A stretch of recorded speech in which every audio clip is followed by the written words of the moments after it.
Buen día para todos, hermanos y hermanas que nos están siguiendo a través de la página de Facebook. Nos acercamos una vez más a este momento de encuentro con la palabra de Dios, confiándonos a Él, sabiendo que es Él el que nos indica el camino a seguir, cuál es la mejor forma de vivir su palabra, de vivir su evangelio. Que sea ese mismo espíritu que nos regale toda esta experiencia de vida que nos permite. Así es que buen día para todos. Abrámonos a la palabra, abrámonos a Él. Pidamos al Espíritu Santo que esté con nosotros. Ya lo está siempre con nosotros desde el día de nuestro bautismo y está presente también cuando nos reunimos dos o más para escuchar su palabra, y en este caso también cuando lo hacemos a la distancia, cuando lo hacemos a través de los medios que nos ofrece la ciencia y la tecnología. Espíritu Santo, ante todo te pedimos la paz para cada uno de los que nos sumamos a esta transmisión, la paz para cada uno de aquellos que están en nuestra mente y en nuestro corazón, por los que pedimos, si están enfermos, si están afectados por la pandemia del coronavirus. La paz para este mundo, a veces confundido.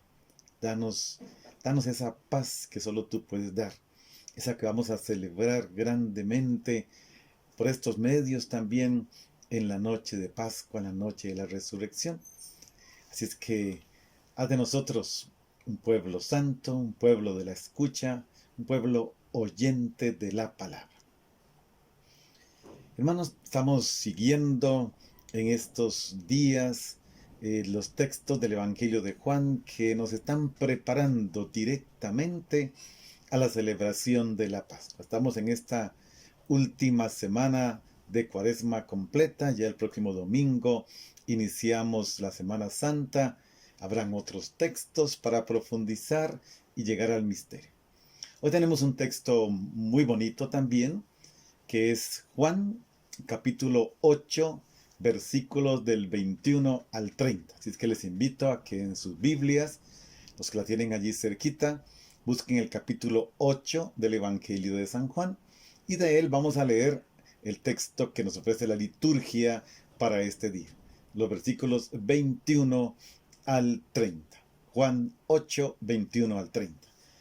Mientras ustedes los buscan, quisiera compartirles. Vamos a intentar hoy hacer el estudio, sí, también, pero la palabra de Dios no es solamente para leerla, estudiarla, conocer su estructura narrativa, conocer los contextos en los que ella se dio y se sigue dando, sino que también la palabra, una vez conocido todo esto, tiene que ser meditada y tiene que convertirse en oración para finalmente convertirse en acción. Hoy quisiera fijarme en el tercer elemento, que es orar la palabra. Por eso, cada versículo o cada dos versículos, vamos a hacer una pausa y dedicaremos unos momentos a hacer que ese texto que hemos leído y estudiado sirva también para la oración. Hoy, concretamente, las oraciones que vamos a hacer están todas en forma personal, en el yo o en el me. Se trata de que esta palabra me afecta a mí. Luego, también hay que aprenderla necesariamente, porque la palabra está dirigida a una comunidad en el nosotros, en ese plural que abarca a todos los lectores, los oyentes, los orantes. Entonces, escucharemos el texto, meditaremos un poquito lo que la palabra dice, estudiaremos y luego haremos una pausa espiritual, una pausa de oración y oramos con el texto. Las oraciones que yo he preparado, naturalmente, son a la luz del texto, pero la oración es algo que no tiene límites, la oración no está prescrita, el Espíritu Santo se abre a lo que el corazón responde. Recordemos que la oración es responder. Escuchemos el texto, Juan capítulo 8, versículos 21 al 30. Jesús dijo a los judíos: yo me voy y ustedes me buscarán, pero morirán en su pecado. A donde yo voy, ustedes no pueden venir. Dijeron entonces los judíos: ¿estará pensando en suicidarse y por eso nos dice, a donde yo voy, ustedes no pueden venir? Pero Jesús añadió: ustedes son de aquí abajo y yo soy de allá arriba. Ustedes son de este mundo, yo no soy de este mundo. Se lo acabo de decir, morirán en sus pecados, porque si no creen que yo soy, morirán en sus pecados. Los judíos le preguntaron: entonces, ¿quién eres tú? Jesús les respondió: precisamente eso que les estoy diciendo. Mucho es lo que tengo que decir de ustedes y mucho que condenar. El que me ha enviado es veraz, y lo que yo le he oído decir a él es lo que digo al mundo. Ellos no comprendieron que hablaba del Padre. Jesús prosiguió: cuando hayan levantado al Hijo del Hombre, entonces conocerán que yo soy, y que no hago nada por mi cuenta. Lo que el Padre me enseñó, eso digo. El que me envió está conmigo, y no me ha dejado solo, porque yo hago siempre lo que a él le agrada. Después de decir estas palabras, muchos creyeron en él.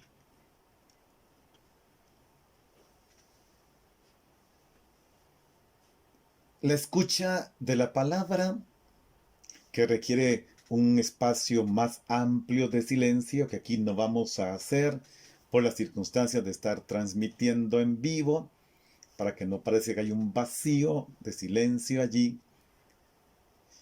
nos lleva a fijarnos en el texto. Veamos un poquitito el contexto inmediato, anterior y posterior de este texto de Juan, capítulo 8, versículo 21-30. Que podemos iniciarlo en Juan 7:53 a 8:59. Juan 7:53 a 8:59. Y tomando este texto y este contexto, lo podríamos dividir de la siguiente manera.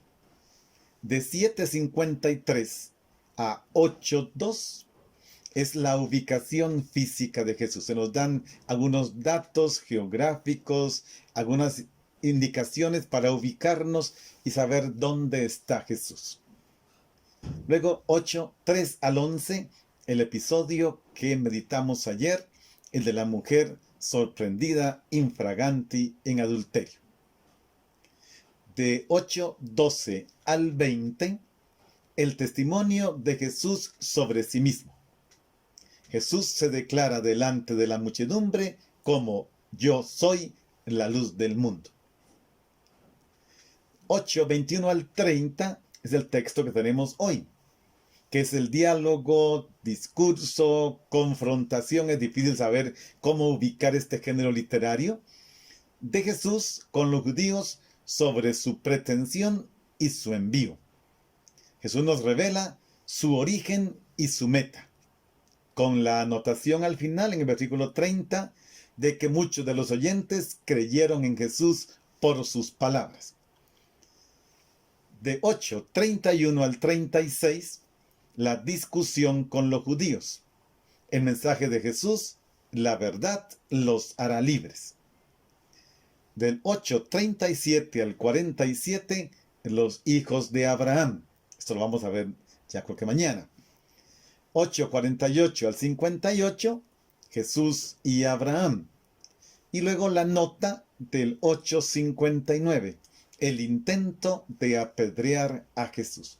Entonces veamos que hay una situación de conflicto precisamente en estas escenas, que de verdad cuesta mucho saber si es un diálogo de Jesús con los judíos, o es una confrontación, o es una discusión.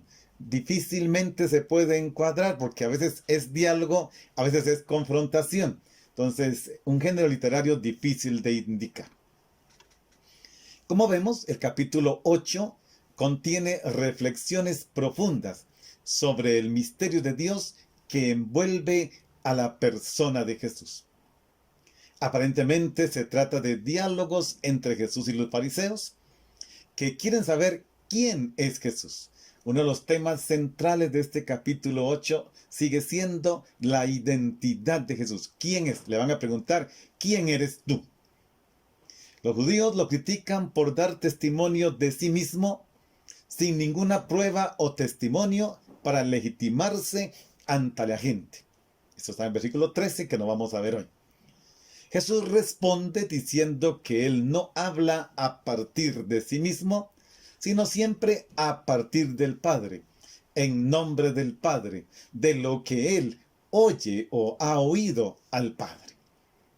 Bueno, en este contexto, y antes de iniciar ya el análisis de las diversas escenas, quisiera, como decía al principio, explicar un poquitito qué vamos a entender por oración. Dije también al principio que íbamos leyendo las escenas y convirtiéndolas en oración, en una oración personalizada, todavía no una oración comunitaria. Hay que aprender primero a hablar con Dios para luego poder juntos hablar con Dios.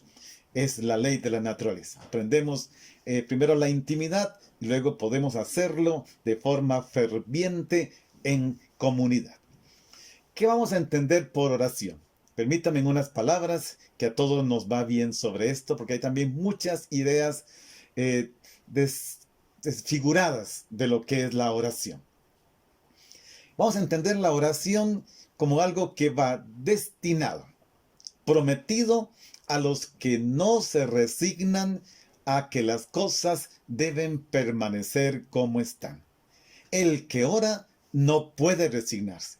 Si alguien ora y quiere que todo permanezca como está, yo tendría que decirle, entonces, ¿para qué ora? Si usted habla con Dios, Dios cambia los parámetros, Dios cambia la situación, Dios cambia los entornos. Y esto lo hace dentro y fuera de la persona. Si bien es cierto, cambia todo lo que está alrededor porque me da la visión de Dios, también me cambia por dentro y me corrige ideas equivocadas de Dios, ideas equivocadas de Jesucristo como Dios y hombre verdadero, ideas equivocadas de la iglesia, ideas equivocadas de la justicia y la santidad. Un pasito más. La oración provoca el signo benéfico de es necesario hacer las cosas que parece que no se pueden hacer. O sea, la oración nos lanza al reto de hacer que lo imposible pueda acontecer, pueda suceder. Recuerden lo que decíamos la semana pasada, porque para Dios nada es imposible. Si yo oro y de hecho ya voy orando pensando en que nada va a pasar, entonces no es una oración que provoque, inclusive que provoque a Dios. Cuando oro con Él, lo provoco a reaccionar. La oración es la que nos hace sensibles al reclamo de lo que está más allá de lo posible. Y sin esto, hermanos, la oración carece de sentido. Si la oración es solamente para alcanzar lo posible lo puedes alcanzar con tus medios. Es que lo que Dios da es que se realice lo imposible. Para lo otro nos dio inteligencia, nos dio voluntad, nos dio libertad, nos dio capacidad de crear. La oración permite que nuestra pequeña isla de satisfacción quede, digámoslo así, anegada. Esa isla pequeñita que ahí está disfrutando, ahorita no está disfrutando ni del sol ni del verano por la situación de quédate en casa, pero ahorita estamos en la isla pequeñita, debajo de una palmera, leyendo un libro, comunicándonos por internet, tranquilamente satisfechos. No, esta isla se sumerge, gracias a la oración, en el océano de Dios. en el océano de su ternura, de sus proyectos locos de amor. Quizá nuestros mezquinos y tímidos sueños sean ergullidos por las olas del sueño del Padre que quiere hacernos frecuentar los horizontes de su reino. Él quiere que nuestras miserables empalizadas sean abatidas para dejar espacio a la inmensa mesa preparada por Dios para el banquete. Que la oración nos desacomoda. La oración, si nos deja como siempre ha estado todo, tendríamos que pensar, no hicimos oración o no hemos todavía aprendido a hablar con Dios. La oración también hay que tomar en cuenta, a pesar de las circunstancias dramáticas de la vida, y estamos viviendo una de las más dramáticas de la historia de la humanidad, no está vinculada al llanto, al lamento, a los suspiros, a la confesión de impotencia, a ese refunfuñar estéril, a esa añoranza nostálgica de lo que fue. No.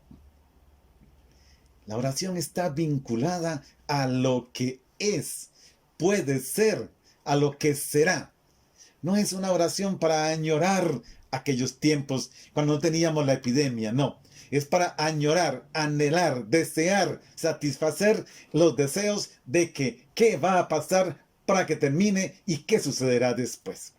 Por eso, para orar es necesario secarse las lágrimas y dejarse de compresas consoladoras, sí, a veces sobre los golpes de la vida que hacemos. Nos ponemos compresas de hielo o calientes. No. Levanta tus ojos. Es para quien no se rinde, para quien no acepta lo inevitable. Bien, con estas ideas de lo que puede ser la oración, y es una palabrita, la oración es, no podríamos terminar de hablar. Hay cientos de toneladas de libros sobre la oración, porque cada místico ha hecho su propia experiencia y nos ha comunicado. Leamos entonces el texto. Versículo 21. Jesús dijo a los judíos: yo me voy y ustedes me buscarán. El evangelista aborda un nuevo asunto o aspecto del misterio que envuelve a la persona de Jesús. Jesús habla de su ida y dice que allí donde él va, los fariseos no pueden seguirle. Ya decía, es una confrontación, es un diálogo de dos partes que están en niveles tan diferentes que casi parece imposible la comprensión. De hecho, vamos a ver que el texto de hoy está marcado por la contraposición yo, ustedes. Aquí dice, yo me voy, ustedes me buscarán. Y vamos a ver cómo va avanzando esta contraposición que evidentemente coloca ante un gran distanciamiento. En Juan capítulo 7, versículos 33 y 34, se hablaba de hacia dónde de la partida de Jesús. Ahora se nos dice los efectos que ésta tiene para los judíos. Ellos buscan a Jesús, pero no lo encuentran porque no le conocen, porque le buscan con criterios equivocados. Ellos imaginan a Dios de una manera determinada y Dios es diferente de como ellos se lo imaginan. Y esto es ayer, hoy y siempre. Dios siempre es diferente. Y cuando tenemos una idea de Dios, una imagen de Dios, y creemos que ya lo atrapamos, Él está en otro lugar. El mismo Papa Benedicto, cuando escribe los libros de Jesús de Nazaret, dice, este es el rostro de Dios que en mi caminar he intentado conocer, pero no nos dice, este es el rostro de Dios y no hay otro. ¿Por qué? Porque Dios es siempre diferente. Por esto es que los judíos no son capaces de reconocer la presencia de Dios en Jesús. Los fariseos no entienden lo que Jesús quiere decir y toman todo al pie de la letra. Vamos a ver ya casi cuando dice, ¿es que va a suicidarse? Pero dentro del versículo 21 todavía Jesús tiene otra frasecita aquí muy interesante. Pero morirán en su pecado. Esta expresión se encuentra en Deuteronomio 24:16 y algo parecido en Ezequiel 3:16, con el sentido de morirá por su propio pecado. Entonces, se trata de un texto que se refiere a la responsabilidad personal. Recordemos que el pecado, si bien es una circunstancia, es estar situado en una situación, pero a pesar de eso, afecta mi responsabilidad. Y aquí la gente debe decir, padre, la tentación es pecado. No. Mientras usted no caiga en la tentación, no está en pecado. El pecado es cuando la tentación se convierte en una realidad y ahí se convierte en pecado porque cedí. Pero delante de la tentación, yo tengo la responsabilidad personal de agarrarme a Cristo para no caer en ella. Jesús en 7:37 se había revelado como el agua. Ahora se revela en 8:12 como la luz, que son la vida para que los seres humanos podamos responder creyendo. Para los que rechazan, morir en su pecado. ¿Por qué? Porque morir en el pecado significa condenarse a la muerte eterna, privarse definitivamente de la vida. Y según 3:18, siempre es de Juan, todo lo que digo, cuando no pongo el nombre, siempre es de Juan. Según 3:18, el que no cree en el nombre del Hijo único de Dios, ya está condenado.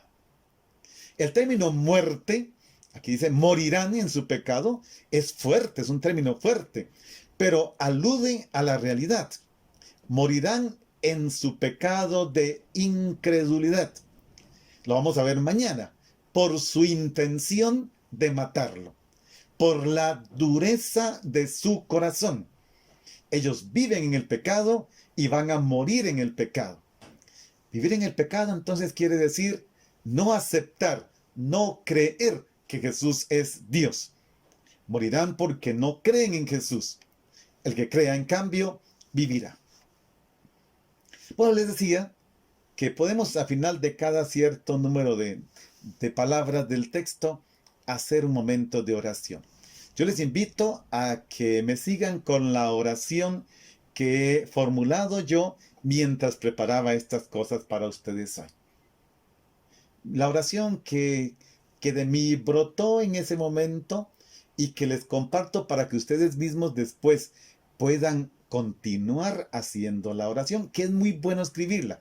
A mí me encanta escribir la oración, porque al escribirla uno toma conciencia. Entonces, delante del Espíritu, oremos. Señor Jesús Maestro, tu palabra me invita a tomar posición, a optar radicalmente por ti, a comprometerme contigo hasta la muerte, para no correr el riesgo de morir en mi pecado. Señor, no quiero vivir ni morir en el pecado de indiferencia, mediocridad y falta de compromiso verdadero. No quiero morir alejado de Dios. Señor, quiero creer en ti para vivir en ti por los siglos de los siglos. Amén.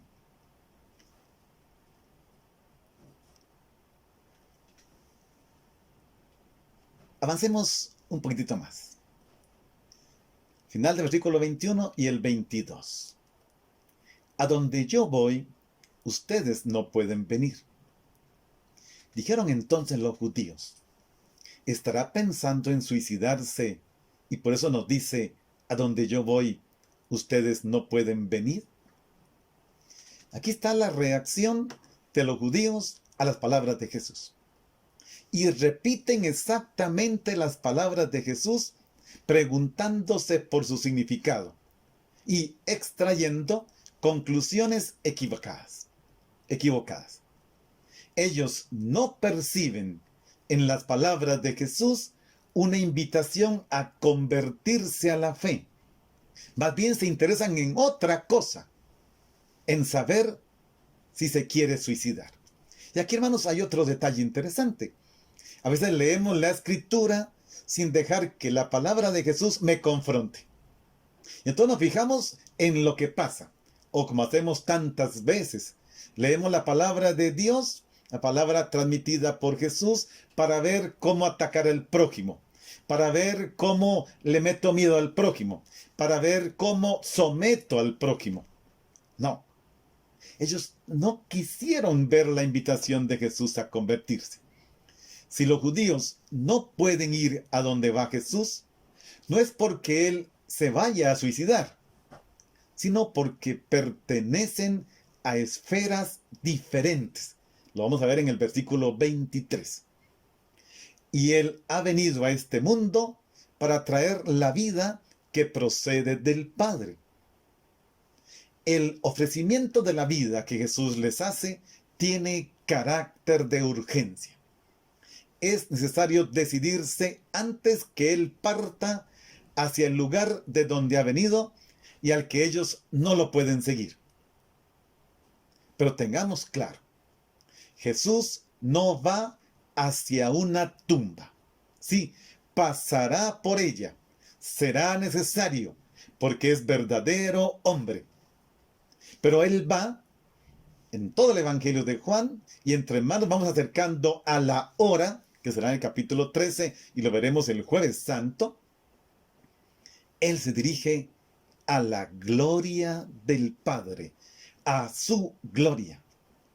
Cuando regrese al Padre, los que rechazaron la vida ya no tendrán posibilidad de encontrarlo nuevamente.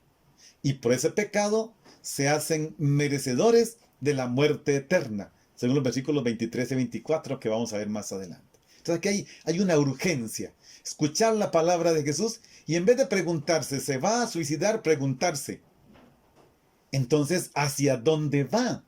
Queremos saber a dónde vas. Tomás sí lo dice. Señor, ¿a dónde vas?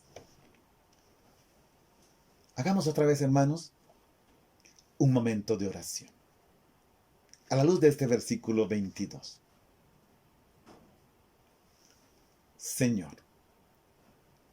Señor Jesucristo, tú eres el enviado del Padre. En el misterio de tu muerte y resurrección, realizas la salvación del género humano.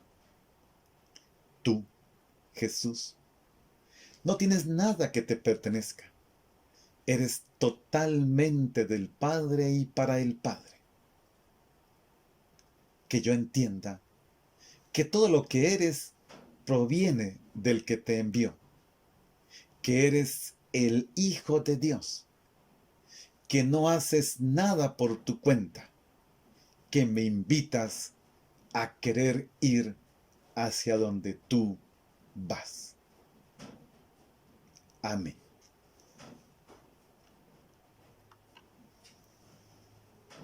Vamos al versículo 23. Pero Jesús añadió, ustedes son de aquí abajo y yo soy de allá arriba. Ustedes son de este mundo, yo no soy de este mundo. Vean más lo que les decía. Ustedes, yo. Y dos mundos contrapuestos. El mundo de arriba y el mundo de abajo. Que es la gran diferencia que Jesús hace. Jesús expresa su origen divino acudiendo a un lenguaje que describe espacios diametralmente opuestos. De arriba, Él, de abajo, los judíos. El arriba hace referencia al mundo propio de Dios. La actitud de incredulidad ante Jesús excluye a los judíos de este mundo de arriba y siguen perteneciendo al mundo de abajo, donde vence la muerte y donde permanecen en el pecado. Jesús responde a la falsa comprensión de los judíos, presentando en forma antitética la pertenencia de los judíos y la de Jesús. Ya dijimos, ellos son de abajo, Él es de alto. Ellos son de este mundo, Él no es de este mundo. Los fariseos se orientan, según el criterio de Jesús, por los criterios de este mundo. El marco de referencia de ellos es el mundo de aquí abajo, sin apertura, sin trascendencia, cerrado en los propios criterios. Por eso viven en el pecado. El marco de referencia que orienta a Jesús en todo es el mundo de arriba, o sea, Dios, el Padre y la misión que de él recibió. Son dos mundos contrapuestos que, gracias a Dios por su misterio pascual, se van a unir de forma impresionante. En este sentido, vivir en el pecado es no tener la mirada de Jesús sobre la vida. Esto es una frase hermosa que podemos meditar. Vivir en el pecado es no tener la mirada de Jesús sobre la vida. Yo puedo decir que creo en Dios, pero eso no significa necesariamente que mi vida se realice bajo la mirada de Dios. Son dos cosas totalmente distintas. Se supone que serían una, pero no lo son. La mirada de Jesús es totalmente abierta para Dios, hasta el punto de que Dios está en Jesús en toda su plenitud. Nosotros nos decimos, Jesús es Dios. El evangelista Juan nos está invitando hoy a decir, y en lo que sigue de los discursos de Jesús, de los diálogos de Jesús, hasta la pasión prácticamente, algo totalmente inaudito porque no lo decimos tan fácil. Dios es Jesús. Siempre decimos, Jesús es Dios, pero se trata de decir, Dios es Jesús. ¿Y esto qué significa? Significa reconocer que Él debe ser llamado con el nombre divino, que Él siempre se distingue del Padre, pero en Él está revelándose Dios mismo. En 5:23 dijo, todos deben honrar al Hijo como honran al Padre. ¿Por qué? Porque Él mismo se identifica con ese nombre. Yo soy. Jesús es el Hijo de Dios. Y de esta manera, tener vida en nombre de Jesús, 20:31, es tener vida en Dios. En sentido contrario, el pecado consiste en no creer en el nombre único de Dios. Bien, con este versículo que estamos leyendo, hagamos otro momento de oración. Lo que quiero es invitarles a que la palabra tiene que convertirse en oración. De momento les ofrezco una humilde, sencilla oración mía. Ustedes harán oraciones maravillosas, iluminados por el Espíritu. Oremos. Jesús, confieso que tú eres Dios, que no me dejas solo en el camino, sino que me acompañas y me indicas la dirección hacia la cual debo dirigir mi mirada, hacia lo alto. Señor, no basta avanzar. Es necesario ver hacia dónde voy. Señor, si me salgo del camino, corro el riesgo de caer en un precipicio o de alejarme más rápidamente de la meta. Gracias, Jesús, porque he sido creado libre, pero no me has dejado solo. Tú mismo te has hecho camino y has venido a caminar juntamente conmigo, a fin de que mi libertad tenga el criterio para discernir la senda correcta y recorrerla de tu mano, porque tú eres Dios. Amén. Avancemos al versículo 24-25. Se lo acabo de decir, morirán en sus pecados, porque si no creen que yo soy, morirán en sus pecados. Fijémonos en esta primera parte. Aquí aparece lo que ya estaba adelantando en el versículo 23. Jesús dice, yo soy. Si no creen que yo soy, esta palabrita tan importante en griego, es la afirmación con que Dios se presenta a Moisés, Éxodo 3, 13, 14, en el momento de liberar a su pueblo de la opresión de Egipto. Así se presenta Dios a Moisés. Pero esta expresión es también la máxima de la certeza absoluta de que Dios está en medio de nosotros mediante la persona de Jesucristo. Jesús es la prueba definitiva de que Dios está con nosotros. Esto que el Evangelio de Mateo dice con el Emmanuel, Dios con nosotros, Juan lo dice en dos palabras muy breves: yo soy. Recuerden que les decía un día de estos que eso se puede traducir como yo soy el que estaré siempre ahí donde tú estarás siempre. Jesús es la prueba definitiva de que Dios está con nosotros siempre. Por eso Jesús siempre habla en primer lugar de Dios. Un Dios que rompe fronteras. Un Dios completamente distinto de todo lo que cualquiera de nosotros pueda conocer o conoce. El mismo Jesús es más de lo que podemos llegar a comprender. Él es Dios. Jesús es Dios. Dios es Jesús, decía hace unos minutos. Los judíos le preguntaron: entonces, ¿quién eres tú? Esta pregunta que recorre los 4 evangelios. De una forma muy particular el evangelio de Marcos. Pero aquí también está esta pregunta: ¿quién eres tú? ¿Quién es Jesús? Porque el misterio de Dios en Jesús no cabe en los criterios con los que los fariseos miran a Jesús. Y de nuevo le preguntan: ¿quién eres tú? Bueno, hace un rato decíamos, la pregunta equivocada fue: ¿será que va a suicidarse? Aquí la pregunta parece más correcta: ¿quién eres tú? Pero si venimos siguiendo el diálogo, quizá la pregunta más acertada que hubieran formulado sería: ¿quiénes son ellos mismos? ¿Y por qué resultan incapaces de comprender las palabras de Jesús?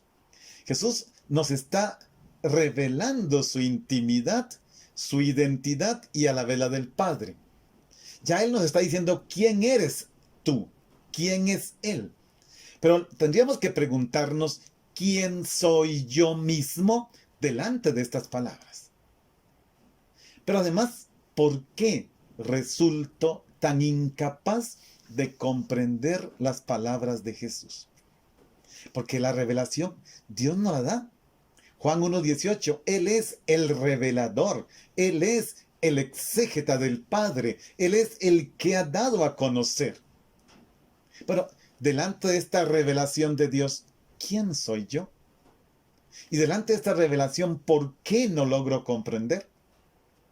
Jesús les respondió, seguimos en el versículo 25, precisamente eso que les estoy diciendo. Esta expresión en griego tiene diversas formulaciones según se ponga en signos de pregunta o en signos de admiración. Tenemos esa discusión para las aulas de momento.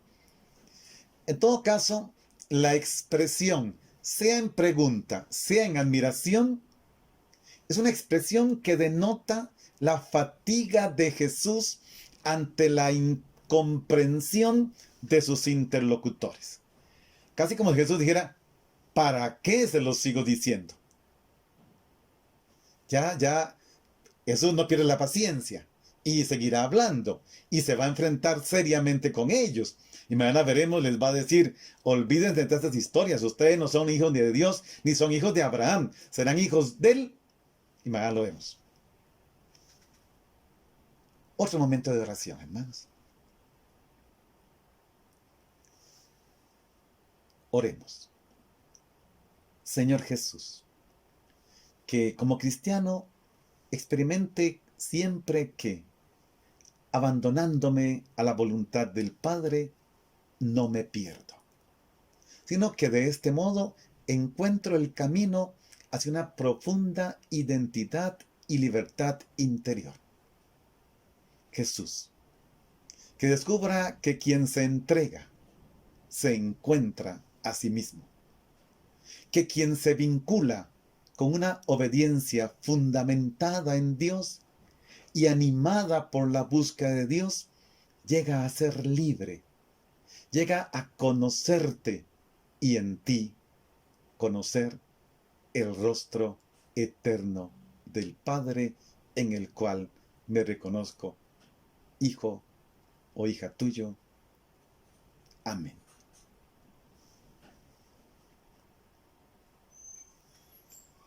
Avancemos al versículo 26. 26 y 27. Mucho es lo que tengo que decir de ustedes y mucho que condenar. Palabras difíciles de comprender. Ellos no entendían, pero ¿por qué no entendían? Porque no entienden el lenguaje de Jesús. Dijimos, el lenguaje de Jesús es de arriba. Él habla de lo que ha visto al Padre, mientras que el de ellos es el de este mundo. Jesús hablaba con ellos a partir de todo lo que él experimentaba y vivía en su contacto íntimo y eterno con el Padre, pero también a partir de la conciencia de su misión, ser el enviado del Padre para darlo a conocer. Por eso Jesús continúa, el que me ha enviado es veraz, y lo que yo le he oído decir a él es lo que digo al mundo. Ante la obstinación de sus adversarios, Jesús apela nuevamente al testimonio del Padre y dice que el Padre es veraz. Pero como sus oyentes ni siquiera entienden que Él está hablando del Padre, tendrá que decirlo en el versículo 27, el autor del Evangelio, ellos no comprendieron que hablaba del Padre. Jesús entonces los remite a su último signo. ¿Cuál será el último signo? Su muerte gloriosa. Vean, hermanos, Jesús no se autopromueve. Él apenas dice y expresa lo que oye del Padre. Todo lo que oye del Padre. Aunque después dirá, tengo todavía mucho que decirles. Y será el Espíritu Santo el que después nos lo va a ir haciendo conocer. Jesús es en su persona pura revelación, porque es pura y total obediencia a lo que oye del Padre. Como ellos no entendieron, ¿sí? Los fariseos no entienden que Jesús en todo lo que dice y hace es expresión del Padre. Los oyentes siguen sin entender las palabras de Jesús. Lo oyen hablar de alguien que lo ha enviado, pero no alcanzan a entender y comprender que ese alguien del que él está hablando es el Padre. Todo el discurso hasta ahora ha tenido como objetivo revelar quién es Jesús. Y la incapacidad de los oyentes para entender que Jesús es el enviado del Padre, que se debe a ellos y que no conocen a Dios. Aquí está el problema, verdaderamente. Si yo no conozco a Dios, no puedo entender a Jesús. Pues hermanos, vean que ciertamente hablamos en la iglesia de dar a conocer a Jesús, pero nuestra fe no se queda allí. Es que dando a conocer a Jesús tengo que hacer, y eso le toca al Espíritu Santo, que se revele en él el rostro del Padre. Entonces tú y yo nos revelamos hijos e hijas de Dios. Esta es la experiencia maravillosa, como Dios en Cristo nos revela no solo su rostro, nos revela el nuestro. Otro momento de oración. Oremos. Gracias, Jesús, por haber dicho que lo importante no es tanto lo que hago, cuanto lo que soy, hijo del Padre. Sé que debo hacer muchas cosas. Pero todo mi compromiso solo dará fruto si es expresión de lo que soy. Si en mi actividad muestro estar profundamente unido a Cristo. Si soy instrumento de Cristo. Boca por la que habla Cristo. Manos con las que Cristo actúa. Pies con los que Cristo se mueve por el mundo. Enséñame a entender que el ser convence y que el obrar solo convence si es realmente fruto y expresión del ser que brota del Padre y que me hace su hijo, su hija. Amén.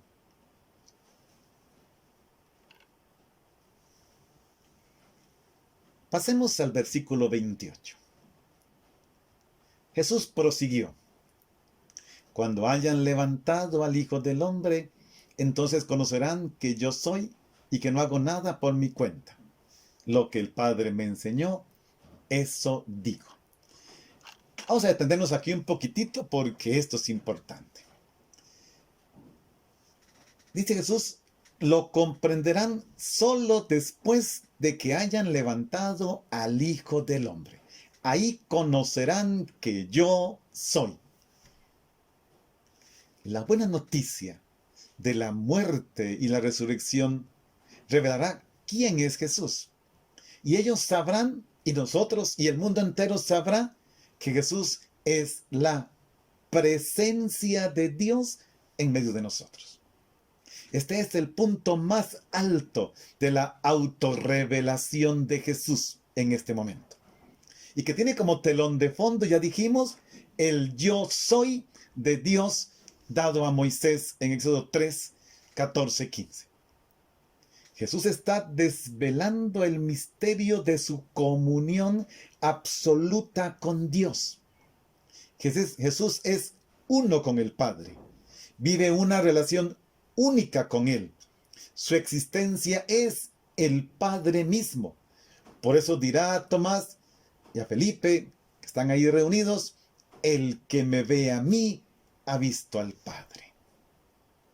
Y esta expresión elevar, o será levantado o elevado, en el texto griego es elevar. El término elevar aparece normalmente en relación con el término glorificar.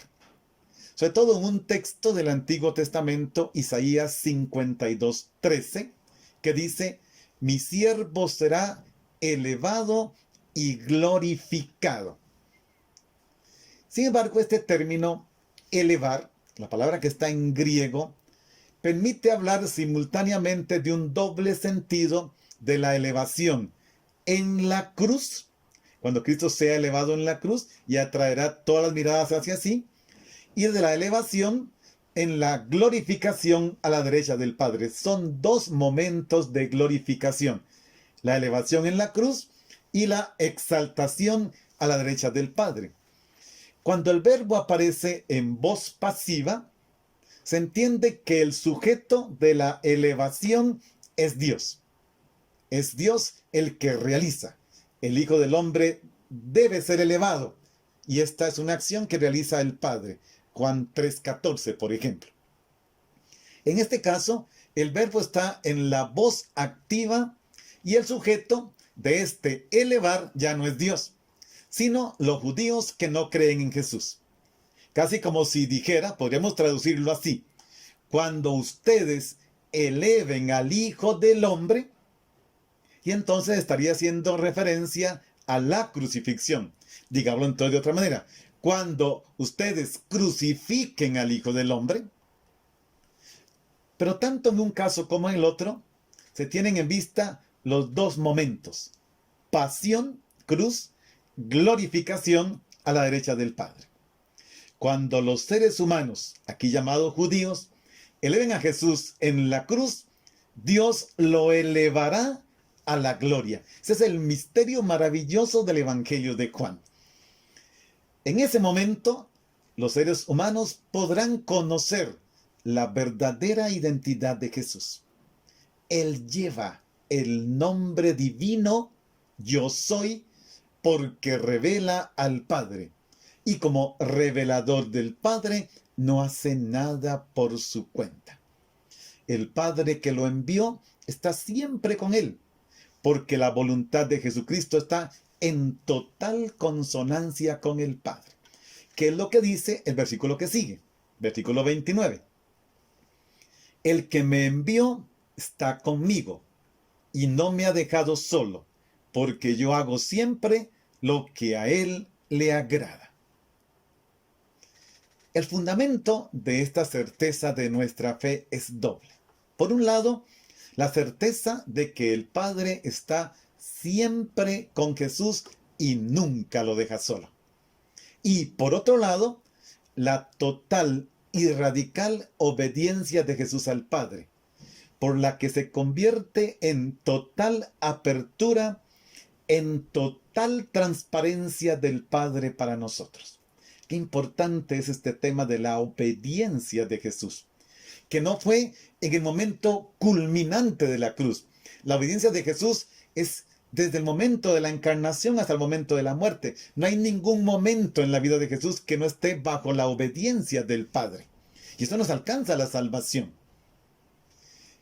Jesús se ha proclamado hasta ahora en el capítulo 8 como que es la luz del mundo, el enviado del Padre. Pero los oyentes siguen sin entender esta revelación de Jesús. La incapacidad reside precisamente en lo que vamos a ver de inmediato, en que no conocen a Dios. Pero esperanza, siempre hay esperanza, porque dice que en un tiempo futuro lo podrán conocer. Pero mientras vamos allí, les invito a otro momento de oración.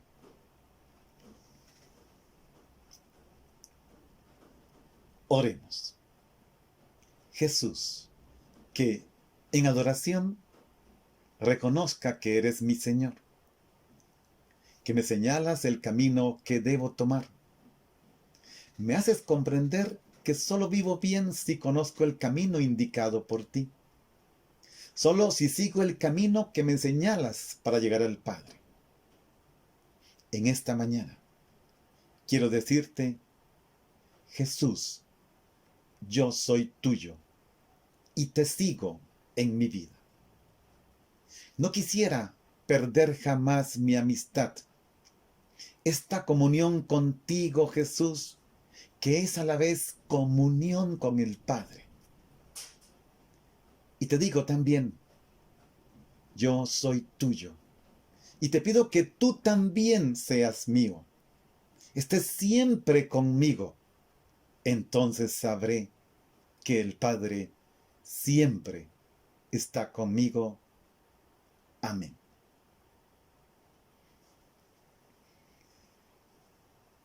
El versículo 30, hermanos, nos da el evangelista, llámese Juan, nos da como una nota conclusiva que abre esperanza. Porque a veces pareciera, y uno tendría la tentación de decir, Jesús fracasó en su intento de revelar al Padre. Jesús fracasó en su intento de revelarse a sí mismo. Jesús fracasó en el intento de revelarme a mí, a ti, a nosotros, quiénes somos. Pero nunca eso es cierto. En todos los evangelios, donde eso pasa, el evangelista hace una anotación.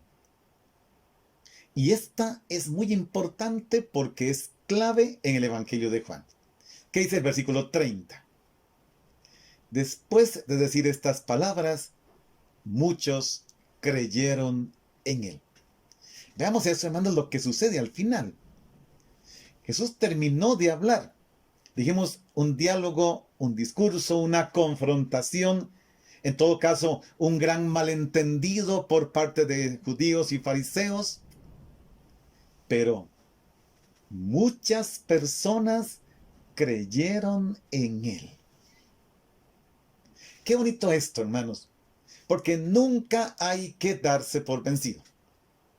Más les digo una cosa, cuando yo comencé la semana pasada esto, yo pensé en llegar a una audiencia de 150, 200 personas y para mí hubiera sido suficiente. Es más, con una sola que se hubiera conectado, para mí hubiera sido suficiente. Luego los números se desbordaron y las cantidades de vistas también se aumentaron increíblemente. Pero si de todos los que escuchamos, algunos están o no de acuerdo, algunos se abren a creer o no, eso es la libertad de cada uno.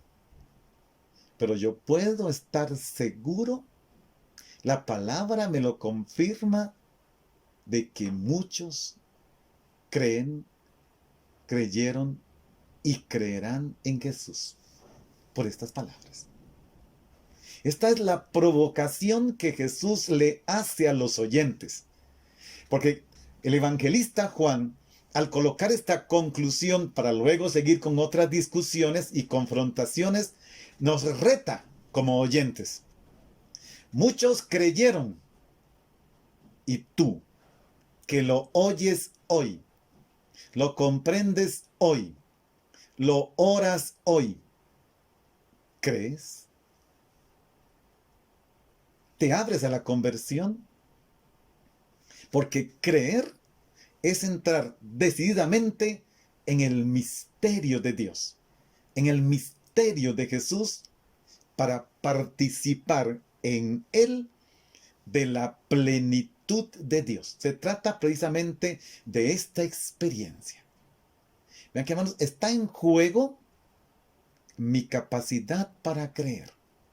Está en juego precisamente cuando nos estamos acercando al final de una cuaresma tan distinta y nos acercamos precipitadamente a una Semana Santa tan distinta.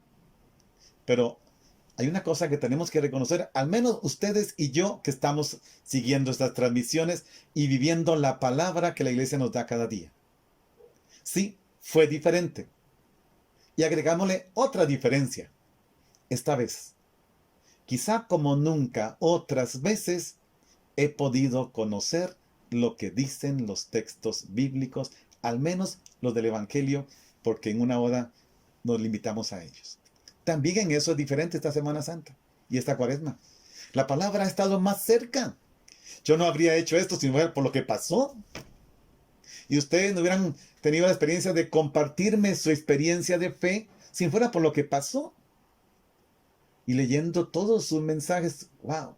También leyendo sus preguntas después de que yo termino, que las van enviando por correo, por WhatsApp o por el Facebook. Uno dice, wow, esto produjo inquietudes, produjo cuestionamientos. Alguien se está preguntando, ¿qué es esto para mí? Alguien se está preguntando, ¿y cómo reacciono yo?